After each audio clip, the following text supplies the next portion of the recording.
Hey all, என்னோட new ரூமுக்கு வந்துட்டு திங்ஸ் எல்லாம் ஷிஃப்ட் பண்ணிட்டேன். இனிமேல் எல்லாத்தையும் எடுத்து அரேஞ்ச் பண்ணணும்.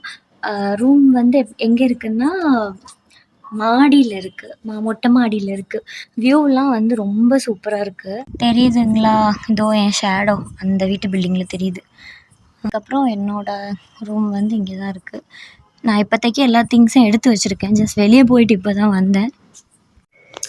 கிச்சன் ஐட்டம்ஸ் மாதிரி நான் எதுவுமே பெருசாக எடுத்துகிட்டு வரல. ஏன்னா நான் இங்கே குக் பண்ண போகிறது கிடையாது. ஒரு இண்டக்ஷன், அப்புறம் இது, அப்புறம் கொஞ்சம் கொஞ்சம் பாத்திரம், ரொம்ப பெருசாலாம் இல்லை. இந்த மேகி பண்ண, பால் காய்ச்சறதுக்கு இந்த மாதிரி. அதுக்கப்புறம் பெட் இல்லாத காரணத்தினால் இந்த ஒரு பாய் இந்த மாதிரி இருக்குது. இவ்வளோதான். அண்ட் இது என்னோடய ஃபர்ஸ்ட் டைம் நான் இந்த மாதிரி ஒரு ரூம் எடுத்து ஸ்டே பண்ணுறது, அதுவும் தனியாக.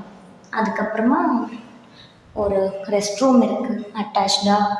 அப்புறம் இது வந்து ஒரு ஸ்லாப் மாதிரி திங்ஸ் வைக்கிறதுக்கு. அப்புறம் அப்படியே இந்த திறந்த மாடி அரேஞ்ச் பண்ணிவிட்டு நாளைக்கு காமிக்கிறேன். பாய்.